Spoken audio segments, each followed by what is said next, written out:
Recording. Good morning, everyone. So happy to have you join us today and this beautiful December morning. We're really honored to have Dr. Genevra Harker Klimes join us. She is the Division Director for the Coastal Science Division based at the Marine and Coastal Research Laboratory in SWIM, which is part of Pacific Northwest National Labs. I hope I got that right, Genevra.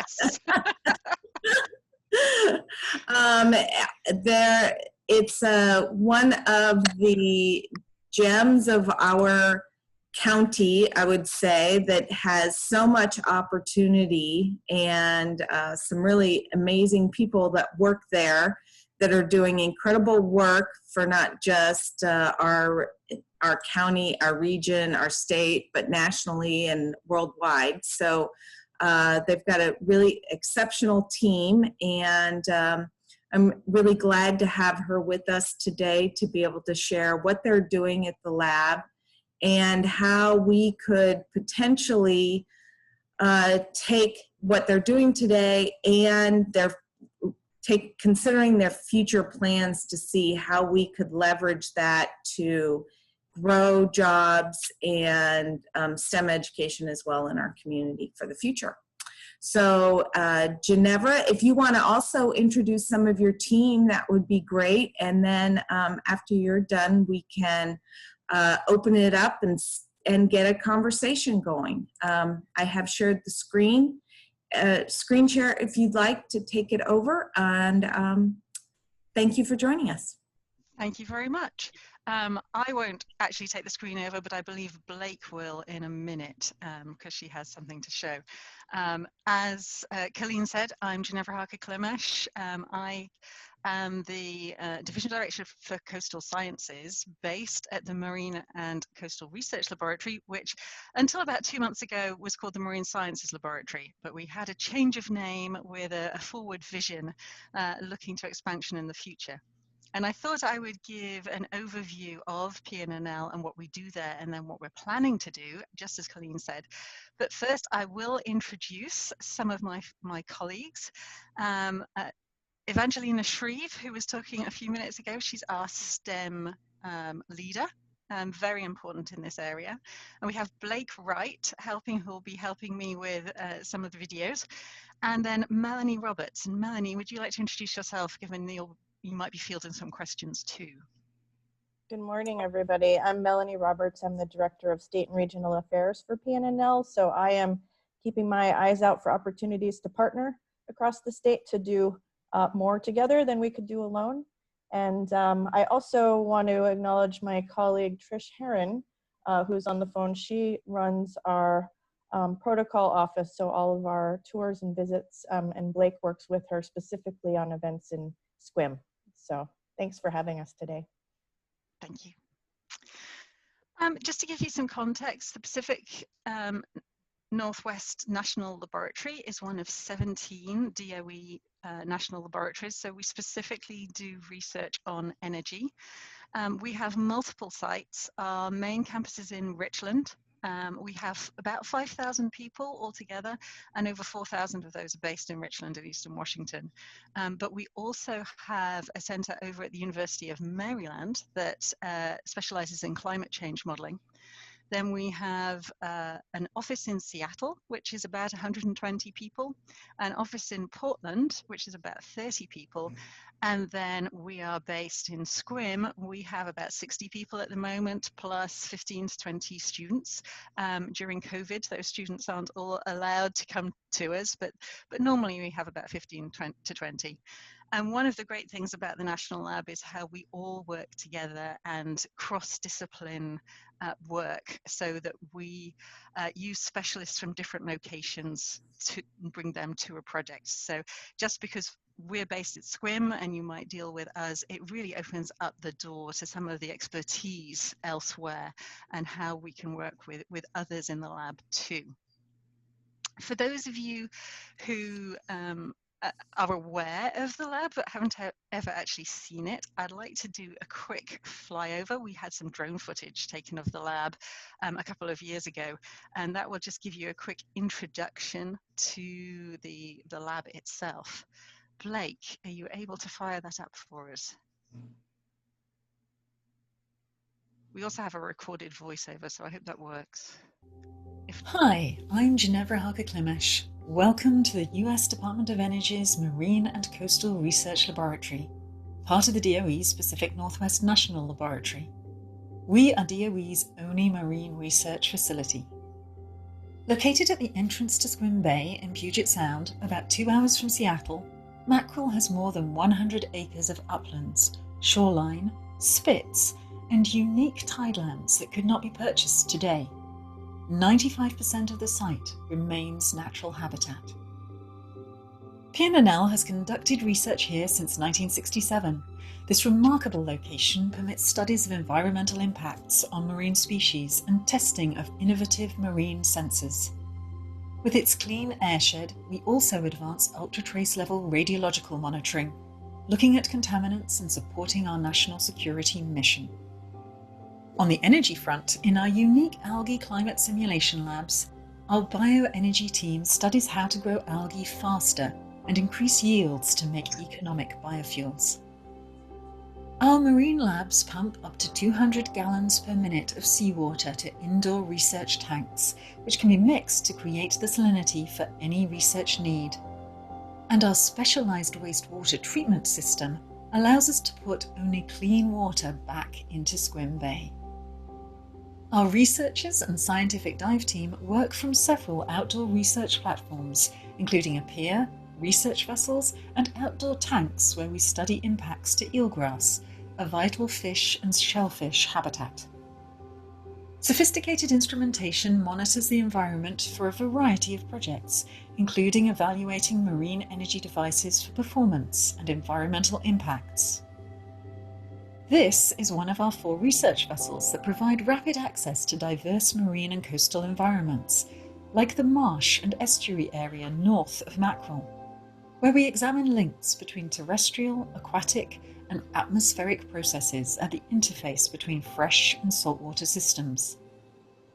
Researchers study changing environmental conditions in the bay, develop restoration approaches for wetlands, and use a variety of capabilities to monitor the forest and the air to make our coastlines more resilient and protect the health of our amazing aquatic ecosystems, like Squim Bay itself.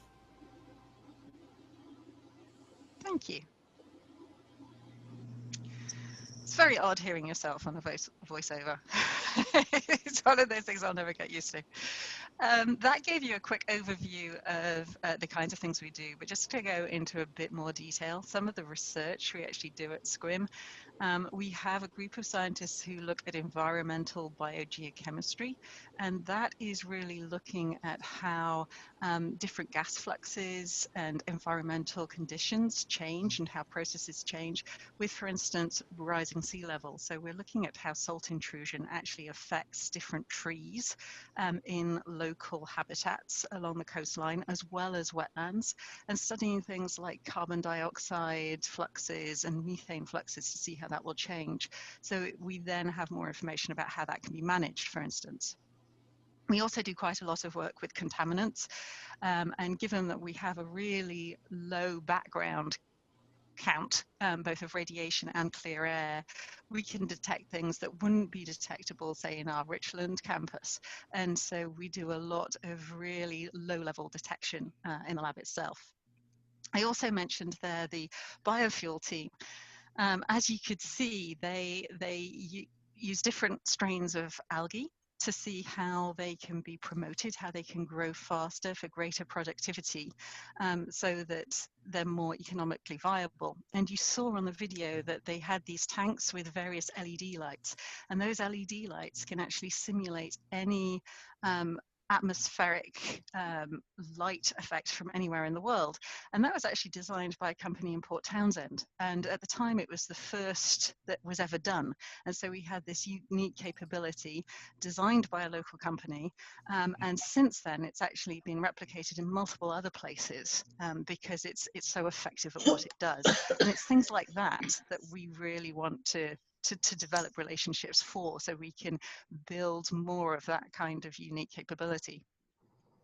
We also have a group that works on ecosystems, and as was mentioned, we do a lot of work with eelgrass, and we have a team that goes out and collects eelgrass, can grow it over a couple of years and then replant, and we look at replanting in areas where eelgrass used to grow but no longer does, and this is really important to support the salmon populations and therefore the orca populations.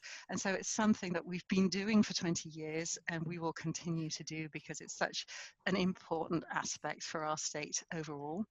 But that is also leading to other techniques such as growing kelp in different areas and potentially linking with kelp farming, and also looking at how these different plants can be used as indicators potentially of climate change and how things are changing, how you can use that for coastal resilience and coastal safety. So we're looking at various different aspects associated with that.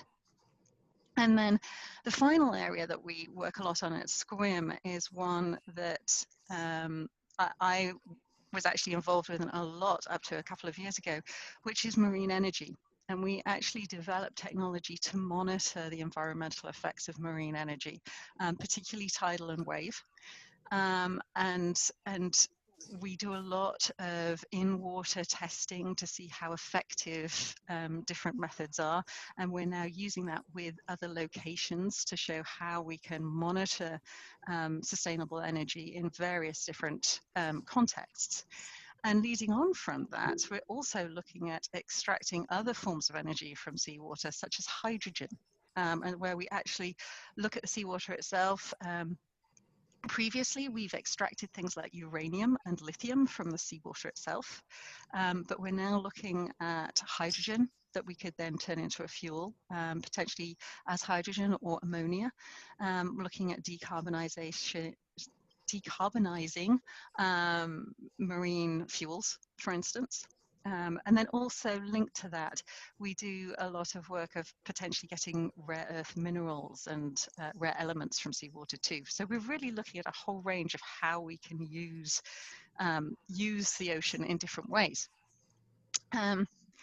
Linked to that, I said we have people in other locations, and we do a lot of modeling that really informs our work. And we have a modeling team over in Seattle and another one over in Richland, as well as the modeling team over in the University of Maryland, that really are focused on both the Salish Sea model that looks at a lot of aspects such as point source pollution, potential oil spills, nutrient levels, the effects of different watershed discharges and what effect that has on the whole Salish Sea, right to other models that look at what the tidal capability is for energy in the Squim Bay Channel, for instance, or what the effect of storm surge will be and tsunamis in a local area.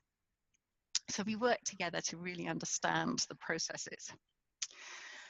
This all links in to the greater sort of story of what our national lab is really aiming to do, which is really to promote this sustainable energy and balance our energy needs with environmental, climate, and human health, and really have a diverse and equitable community working towards a more sustainable future.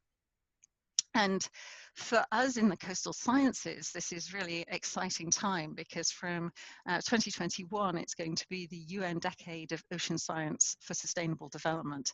And this is really something where the coastal areas are going to be focused on and how we can use the ocean for both improving our overall health, but also for economic development. And there's a lot of activity about that. So I do definitely see this as a growth area over the coming years. Our priorities moving forward, we really want to grow our capabilities at SCWIM. We have various focus areas that we're looking at the moment, which I've mentioned, but we tend to group into 3 different areas. One is resilient coastal systems. And as I said, this is looking at not only the ecosystem, but also the economics and the energy resiliency as well, and how those 3 aspects really are related and how we can benefit one and benefit others at the same time.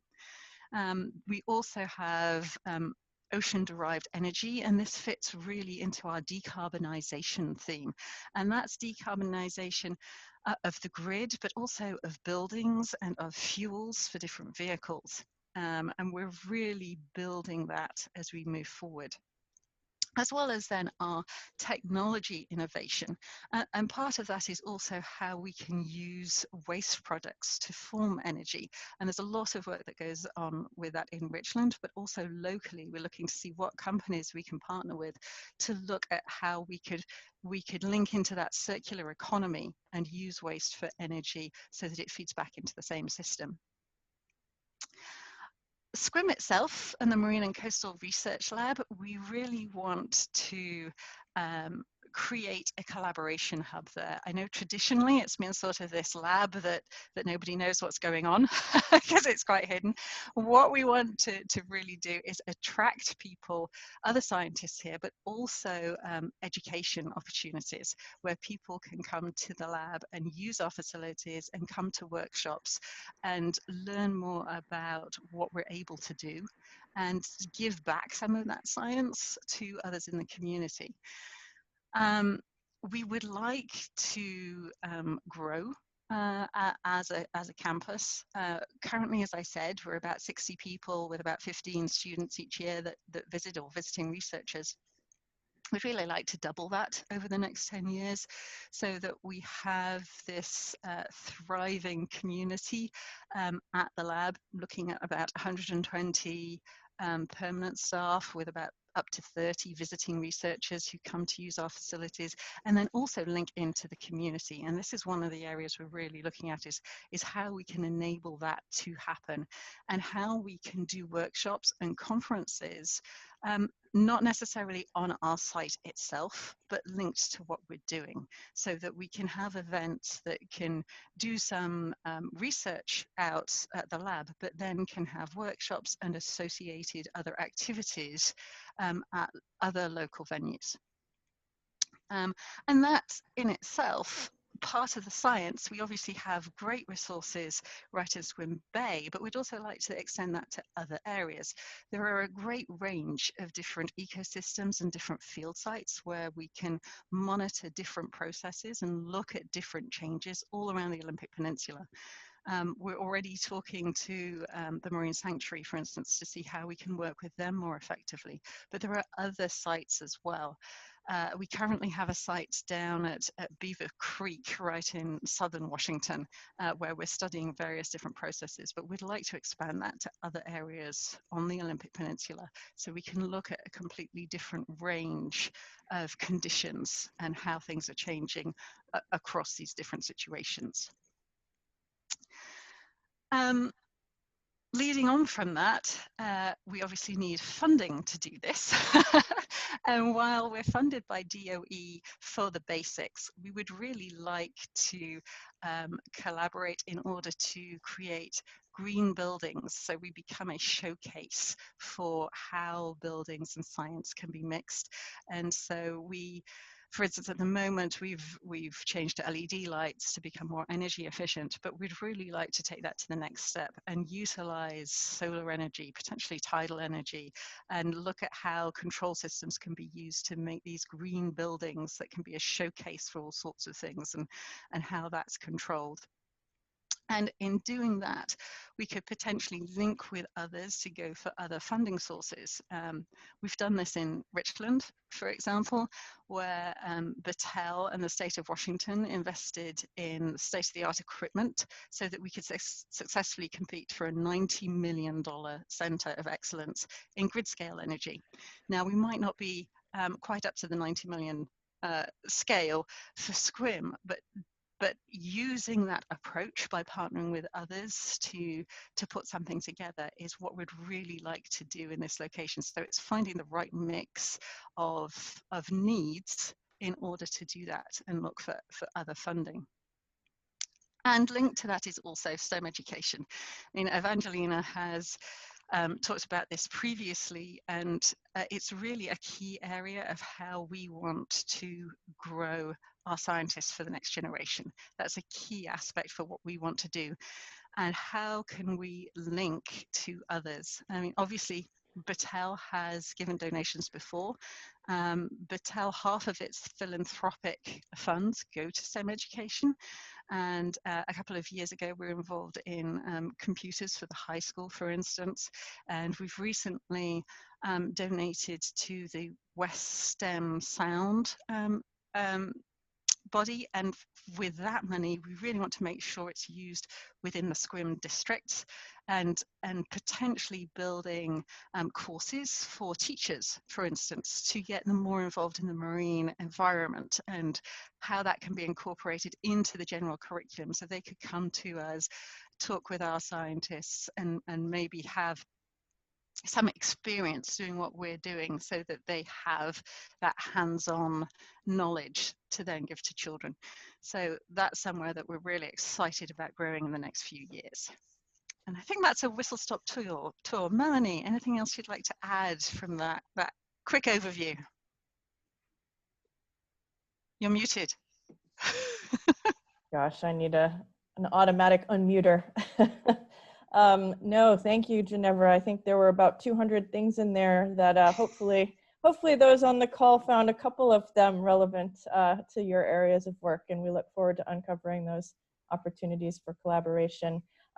I just wanted to see if Evangelina wanted to add anything in the STEM front, because I know you're really expanding there and working on even training for our scientists on how to better communicate science in a way that's meaningful for young people and the public. I can cover a couple extra things that we're doing in STEM education. I think Genevra mentioned that a couple of years ago, we actually helped support a Battelle philanthropic gift to the SCWM School District to help them leverage a grant that was available through the Office of Superintendent for Public Instruction. At the time, SCWM School District did not have a computing science lab, so they received a $50,000 gift from Battelle to bring a $50,000 match and bring the first computing science lab, which was great. Following that gift, there was another gift to SCWM School District for a 3D printer and some additional technology accessories. Our goal really is to help the school district possibly do some teacher professional development on how those tools can be used to help them in the classroom and bring some hands-on STEM experiences.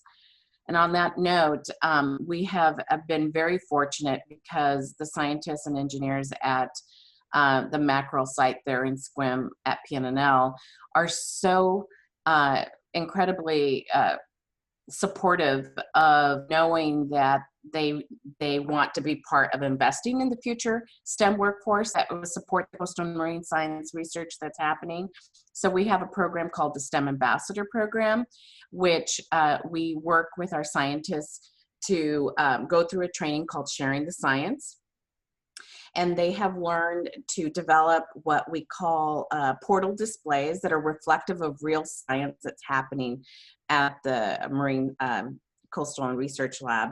And that gives audiences, especially young people, an opportunity to get their hands in there and really understand what is happening in a way that they could understand it. And our goal with the STEM Ambassador Program is not only raising the visibility of the incredible science that's happening there in research, but also raise the visibility of the multiple STEM careers that are available, and hopefully excite that one mind where they want to know more about the work. And we're very excited that this next summer that we will be able to partner with the West Sound STEM Network to hold a Teacher Science Partnership Institute, which will select a group of teachers for the Olympic Peninsula and specifically in the SQUIM community to participate in working with scientists side by side to learn about the real world science that's happening, and then parallel to that,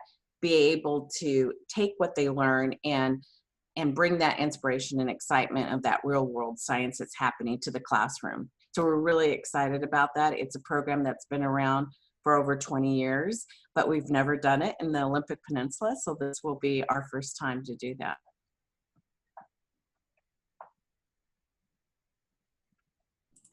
Thank you. Thank you. Are there any questions? Yeah, I have one, and probably someone from the Port of Port Angeles could explain it in better detail. But at the Port of Port Angeles, we are constantly dealing with copper and zinc issues from copper bottom boats and zinc from our marina, and so that is a big issue for us. And I'd love John or Karen Goshen, I believe, are on.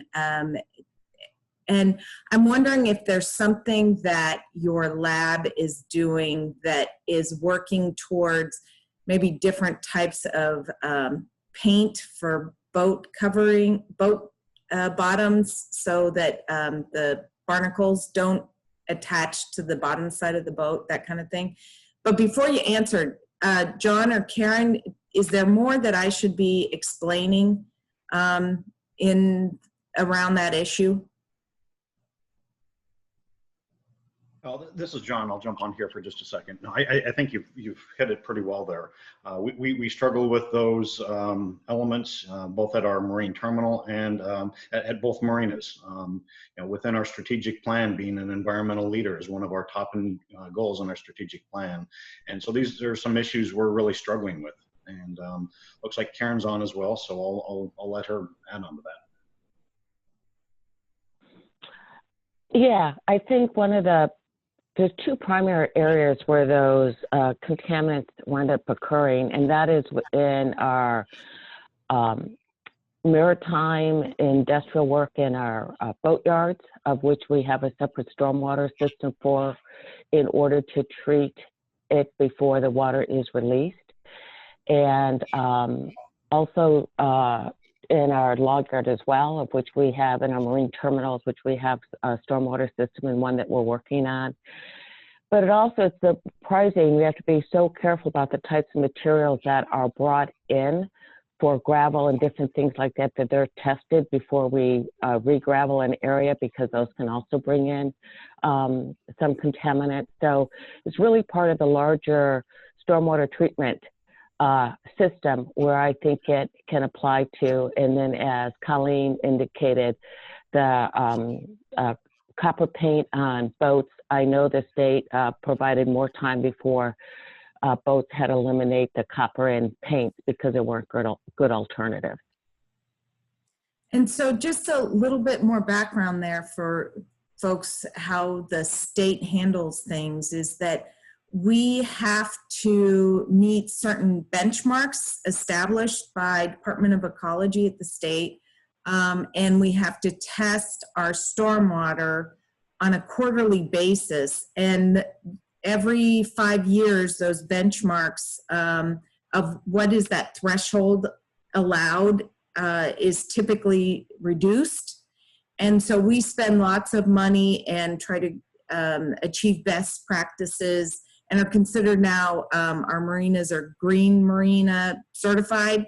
But, you know, I'm just wondering if there's innovative technologies that PNNL is working on that could possibly make it so that instead of spending, and I can't remember how much money we've spent on stormwater and what we plan to be spending, if there were some other solution to use instead of copper on the bottom of boats is there something that you guys are working on that would be an alternative for that material? Yes, we have been working on it. We did some research 4 or 5 years ago that actually looked to see whether we could develop materials where biofouling didn't form, and we didn't have a lot of success. The organisms somehow find a way. So we found that while it was clean, it was great, but as soon as one thing actually got attached, then it just covered the whole. It spread so quickly. And so we then changed tack to looking at some sort of covering. The most effective that we've had to date is a kind of covering that you paint on and then you just remove the whole covering. So it doesn't actually prevent biofouling, but it's one that's really easy to put on and then remove. At the moment, though, that isn't in commercial stages, and it's really about the economics of it as to whether it would be viable for now, but we are continuing to look at other solutions too to see whether there are other types of coatings that could be used. Obviously, we don't want to be worse than copper, so it's getting that balance of what's not damaging to the overall environment while preventing that biofouling. Mm-hmm. But yes, it is being worked on. Okay, thank you.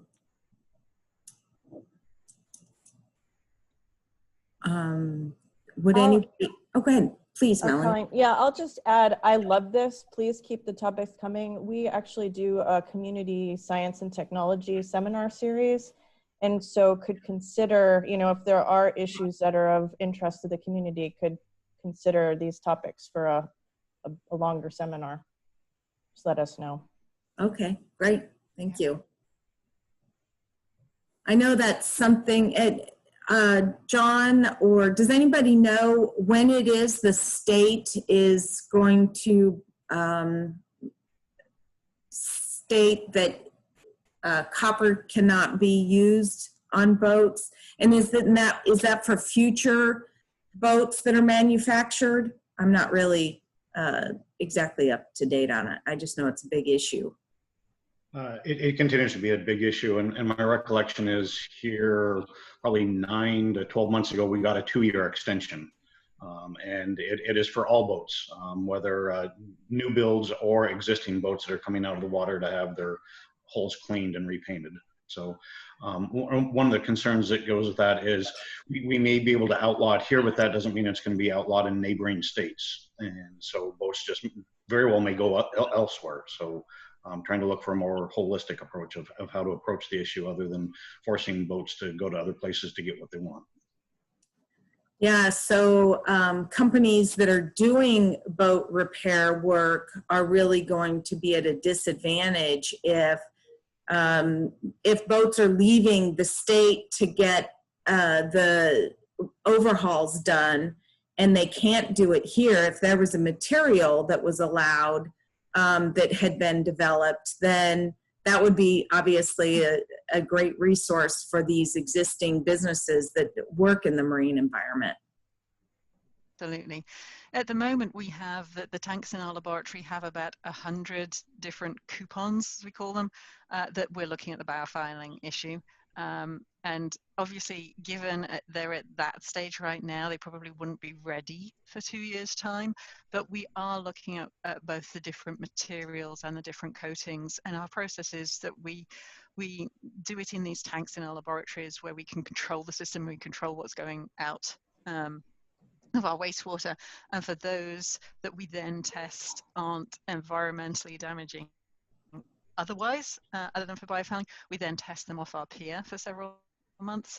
And that is a project that's been going on for several years already. And we actually work with Sandia National Lab on that because they do a lot of the materials work as well. So we are actively working it. I'm not sure it's in the 2-year time frame, but if we do find anything really promising, it's something that would be good to share, particularly if we could get other companies locally working on those materials, so it becomes, as you said, an attraction for business. Mm-hmm. Yeah.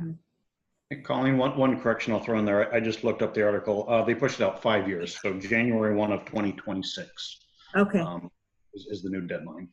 Is the deadline specifically, is that just for copper bottom boats? What about zinc? This particular bill that was passed was specific to copper bottom paint and the amount of copper allowed to be in the paint for anti-fouling purposes. Okay, thank you. And what is the source of zinc that we deal with all the time? Are those the anodes? A couple different areas. Obviously, we deal within the marinas because the boats themselves have a lot of zinc on them to absorb the electrolysis, so that they absorb the damaging currents in the water. So that's probably one of the largest. And then we deal with it around the marine terminal because we'll have machinery and trucks coming across, and there could be zinc and other metals in their brake pads or the parts. And so as they drive across our docks, then that gets washed now into our stormwater system. In the past, that used to go out directly out into the water. And then, as Karen mentioned earlier, we've had issues where we've brought in gravel, to try and keep water clean before it gets discharged, and then come to find out that there's zinc in the gravel that we imported into the site. So there's some natural sources just from other earthen material, and then we have machinery operating that brings some of that as well. I'll say that for environmental issues, we out in Richland, I mean, the national labs came out of the Manhattan Project, right? And we do a lot of science to support the cleanup at Hanford. And so like our PFAS sensing work drew on some of the things we've learned from environmental remediation out there. And so we've got a lot of expertise that could actually be used for other purposes. And I'd be happy to connect you with the lead of our environmental remediation program to talk about some of these issues. So I just noticed we have a lot of questions in our chat. So I'm going to go ahead and ask that people ask their questions. So I'm going to start at the top. And Darlene, you had a question? Yes, but it's been answered. Okay. On the chat. Both of my questions have been. Thank you. I'm working the chat. Okay. All right. And let's see, Luke. Luke would be interested in being involved in proposed training workshop for teachers. We have an interest in collaboration around professional development and have facilities that might be good for a convening like this. So that's great. And my friend Cam Fisher, who years ago, Jennifer States, who worked at Pacific Northwest National Labs, and I went to DC to the Global Marine Energy Conference. But we met Cam there. He had to jump off, but if you don't know him, he'd be a good connection. And then Cordelia with Armstrong Marine, now called Bricks Marine, is on. And just so everybody knows what you guys are working on, Cordelia, will you go ahead and unmute and kind of share your work? Yeah, thanks. I'm glad to be participating. So we just went through a rebranding to the Bricks Marine name, which better represents everything that we're about and where we're headed. And we were excited to hear that PNNL had some future research vessel needs. It's definitely a market that we've been subject matter experts in, and so we're excited to respond to that need and hopefully meet it here for the local area. So I was curious to know if there are any additional details we should hear about how the next vessel or future vessels might be used so that we can best respond to that. And would be excited to see the lab here locally if it's a possibility, and also to host anyone who'd like to see our current shop here where the vessels are built. So. Excellent, thank you. I believe we actually have a call with you tomorrow to discuss vessels and what we're doing. But just for the broader audience, what we're really trying to do is build out into some of these cleaner, decarbonized vessels. So one of the areas, and this is supported by one of the DOE water power technology offices, is really to look at using a joint hybrid electric vessel so that we have the potential to run it on clean energy and potentially charge it from different systems. So we're looking at sustainable energy to charge the vessel. At the moment, given the state of technology, we've decided to go for a hybrid so that we have the diesel there. If something happens, we want to make sure that the diesel is there to get us out of trouble if something happens, and also to take us to sites, because often we want to use the vessel quite a way away from the SCWIM itself, and so to get there quickly and then do operations with the electric drive so that we can do quiet operations in particular. But also to test different control systems and how we can use equipment related to the electric motor. So that's really what we're trying to aim at with this, is moving forward the acceptability of cleaner vessels for research, at least. But I'm looking forward to that talk tomorrow. Me too, yeah. Yeah. And Cameron, I saw you put something in the chat. Do you want to ask that?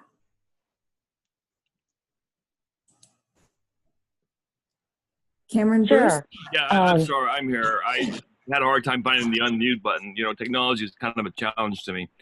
So this obviously has already been answered, but I was really asking the Clallam community. So I have an engineering background. If there's any local folks coordinating STEM, and Luke just said something, and I just like to know a little bit more before, because in a previous life I actually dealt with trying to get people who are doing STEM projects just to kind of come together and have a more focused thing. And I've been here 2 years and I really haven't seen that. So maybe it's just my ignorance. And I would invite Evangelina to chime back in if she wants. We do collaborate with West Sound STEM. We'd love to include additional, so we also have a STEM showcase. We did a STEM showcase last year where we brought scientists from Richland as well to do the displays for hands-on for kids and parents in the community, and can't wait until we can do those kind of things again. It looks promising. Evangelina, anything else that you want to add? I saw Luke, we do collaborate with West Sound STEM and talking to them about doing more, especially in Clallam County. So this is Cameron, real quick, not to sidetrack, but I know that there's amateur radio guys who want to get people into radio. There's airplane guys who have programs for helping kids learn about flying. And those are the kinds of things I was kind of complimenting. In addition to what PNNL is doing, which is phenomenal, it's just rounding out the STEM to get people more excited, get young people more excited. So, and I think there are a lot of organic programs that are happening within Clallam County and SCWIM and Port Angeles. And my experience is that West Sound STEM is really focused on Kitsap County. And so there are all sorts of things happening here with programs that school districts have with volunteers and local Rotary clubs and that kind of thing. And I'd love to get you, PNNL, involved with those. And I think probably working with Luke at PNNL would be the most logical way, as the organic umbrella that really exists here to connect those. We are part of an Olympic Workforce Development Council, but again, that is located in Kitsap County and covers Kitsap, Jefferson, and Clallam counties, and is really a kind of a different animal. And often, we're kind of an afterthought. And so what ends up happening is we create our own programs, and I really want to see that PNNLs engaged in that more organic process within our communities. Thank you. I didn't really have anything to add because I think Colleen and Cameron both defined something a little bit different, which is the community, taking advantage of the community background and experience around STEM. And aside from, like, let's say our PNNL STEM ambassadors, how can we take the rich array of retired people like Cameron to become engaged in helping inspire STEM careers? So to Colleen's point, I think there's opportunity. Hopefully we'll be able to have more in-meeting meeting soon, and I would be happy to have a conversation about what that may look like and how we could expand the STEM ambassador model beyond PNNL. Mm-hmm.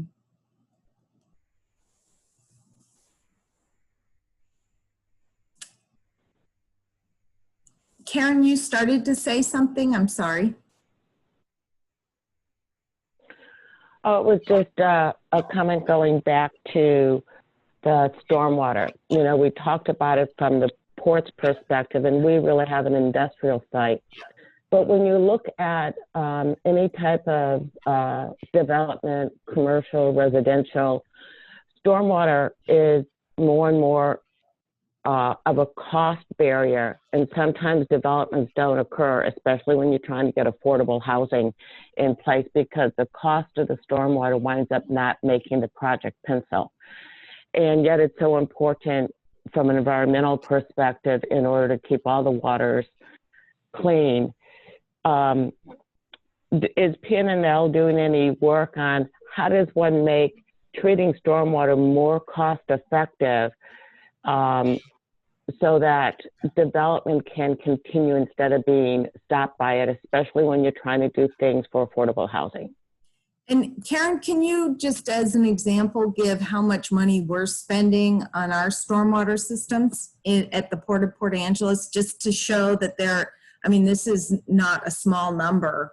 There is a lot of money being spent around this. And from my perspective, this spending of the port doesn't create jobs. It doesn't create revenues for the port. It's very important because we've got to protect our environment. But if there were less expensive solutions, I mean, you'd have a lot of people buying whatever the solution is that you have created.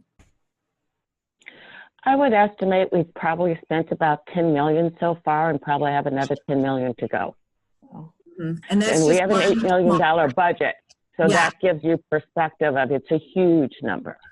I mean, and look at all the activity that happens across our state. And as Karen said, we have an $8 million annual budget, yet we're going to be spending $20 million on current requirements to be able to do our operations. So even if it seems like a big expense to figure out how to deal with stormwater, I think there's a huge market out there.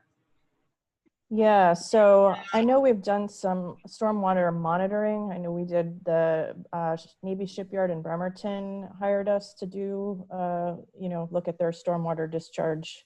And we also really want to expand in this area. We did submit, so we don't just get a budget from DOE, we have to compete for everything. And last year we did submit a proposal for a water desalinization, a big hub here that would look at removing whatever from lots of different kinds of water. We weren't successful in that one, but it's really an area that we do want to expand in. And so if we find another funding opportunity, we'd love to talk to you about some local partnerships where there's some real, challenges that we could include in a proposal. I think there would be a lot of local partners who could provide them, whether it's cities, counties, individual businesses, just residential developers. I think you could get a large coalition of people who could submit how the impacts are occurring in rural communities, as well as, when we look at, it's been hard for economic development, the rural communities lag behind, and the stormwater is a barrier to why board development doesn't happen in rural areas, because you don't have the same type of economies of scale. Karen, I'll put my contact info in the chat. Could you follow up with me, and I'll check with our sector manager looking at water opportunities and see if there's anything coming up. Sure. I would say we are still monitoring stormwater discharge. I mean, that is an ongoing project that we have around Puget Sound. So that we have a knowledge of the monitoring, not the cleanup though, in Puget Sound. But we do have a lady who recently joined who has built her career on cleaning up water in various different locations. And she does have a couple of projects that are looking at industrial wastewater rather than stormwater, but a lot of the principles and techniques she's using could be applied to stormwater. So as Melanie said, it's really finding that funding source that we apply to actually apply it to this particular area. But we certainly have the techniques. So it would just be finding that mechanism to do it more broadly. Mm-hmm. We have Representative Steve Theringer, who is the state's capital budget chair, on as well. And I know he is a advocate for environmental practices and innovative solutions. It would be just great if our community could spearhead some kind of solution that could be used, you know, not just in our community, statewide, nationally, but to really help with this process. I will follow up with you all on where we stand on our future in water research. Hi, Steve. Hi, Representative Theringer. Yeah, hi, Melanie. Hi, thanks, Colleen. The state, through its model toxic cleanup account, MOTCA, is where we fund a lot of the stormwater projects that go on in the state. I don't believe the state itself deals a lot in stormwater research. WSU has a great stormwater facility in Puyallup where they have tested a lot of things. And folks might have seen, I think last week, there was a report that came out about the materials that are coming off tires that are, you know, it's always been a concern about hydrocarbons, but some of these heavy metals that you're talking about are coming in. An interesting sort of side note is during the Recovery Act back in the Obama administration, they let local municipalities purchase street sweepers. And it has turned out that that is one of the most effective tools for getting those materials off the roadways. And you know, it's an interesting investment to make because they clean up the roadways with the hydrocarbons and the heavy materials. The issues that Karen has brought up about, you know, on site for whether a development for affordable housing or port facilities, you know, obviously street cleaner is not going to do that, but developing that technology to filter the water before it reaches, you know, the marine environment is the key. And that a lot of that work is done by WSU, at least in this state that I know of, at their Puyallup facility. And just, you know, a little bit of clarification. I understand the costs the port has incurred for developing their stormwater facility, but a lot of those costs relate to some of the archaeological complications that they're dealing with because of their site. So those numbers are challenging for sure, but a little inflated just based on stormwater because of the challenges you guys are dealing with the archaeology around your site. But obviously a huge issue in a place where I think we need to, you know, make a difference, because what we're learning is we just can't continue to externalize those impacts on the environment, and there are costs to manage that, you know, those impacts. Mm-hmm. Thank you. And the industrial stormwater issues are something that every log yard deals with. And yes, we have unique circumstances in Port Angeles, but around archaeological issues. But I know we have public ports conferences, and we hear regularly about the expense and the issues around stormwater due to the turbidity or the muddiness of the water that they have to deal with there as well. But so it's kind of that, the turbidity issues around log yards, and then also the zinc and copper for in the maritime environments. Yeah, I mean, again, going back to the MOTCA funding, we've had this debate in the legislatures in the 10 years I've been there. about whether you put it into just the cleanup or have some of the dollars for stormwater. Luckily, that debate is sort of ended, and we realize, and I think PA, your port is a classic example, you clean up the site and remove the materials, but you still can't bring that land back into economic activity because you need dollars to manage that runoff. And we're starting to, I think, in the legislature, realize the need of both of those things and find that balance within the funding with the Model Toxic Cleanup Act. Yeah, I think the changes to that act has been very beneficial. So really have appreciated your leadership on that. I see, Patty, you had a question. Would you like to unmute and ask? Patty Morris? Yeah, several years ago, I was grant coordinator for a NASA grant that was jointly done between a number of agencies in Battelle, PNNL, INL, and the Olympic Peninsula, you know, the national parks and Clown County, and a whole bunch of us were a consortium to do Dungeness River water management. We installed some snow tail sites in the Olympic National Park, and it was a great project, several $1 million that was funded by NASA.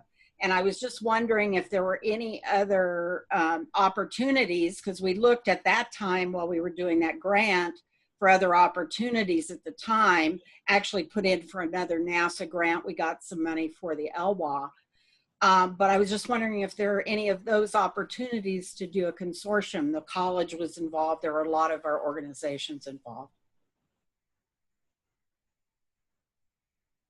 I don't know of any opportunities right now, although we are always looking for that kind of thing. Go on, Yeah, I do know we have a big group that's doing river monitoring of a lot of different things in rivers, quality, turbidity. A lot of it is linked to our work with salmon. We do a lot of salmon research and how do you get salmon through dams and how do you track them and things like that. And there's one program that I know that's in the Columbia, they're expanding to the Yakima, and I could see if they're interested in expanding into other river areas. One interesting thing about it is it's an open science project where they partner with a lot of different entities to collect samples. So it could be a fun community engaged project, maybe even getting some students involved potentially. So that's something I'd love to follow up on, Patty. Okay. Could you send me a quick email? Sure. Thank you. Great. Well, this has been a fascinating conversation. Let's see, and Audrey from the City of Forks, do you want to ask your question? Sure. You mentioned developing satellite research sites. How far along is that process? Have you identified potential sites? And I'm just wondering if perhaps the City of Forks could help facilitate that process. Oh, thank you for mentioning that. Yeah, go ahead, Jen. We're still open to sites. So there were several that were identified through Puget Sound and along the Columbia River, mainly because of the links with different river systems, larger river systems. But we're actually still open to sites, and we're looking probably over the next year for different sites. So if you have anywhere in mind, very interested to hear about it and kind of a description of what the watershed is like and how that relates to the coast. So yes, that would be great. And I'll say we're looking for, there's a lot of interesting science happening on the Olympic Peninsula. So folks who are studying forests and rivers and coasts would be very interested to talk with you all about additional sites. So thank you. Yeah. Thank you. Well, we are here at 9 a.m. So everyone, the PNNL team, thank you so much for joining us, particularly Genevra, and I'm sorry I butchered your name, Genevra. I'll learn next time how to pronounce it correctly. So thanks everyone for joining us, and hopefully we'll have some great follow-up conversations and see what kind of business we can put together for our community from an economic standpoint and improve our environment. Thanks very much. Have a great morning. Bye-bye. Thank you very much. Thanks.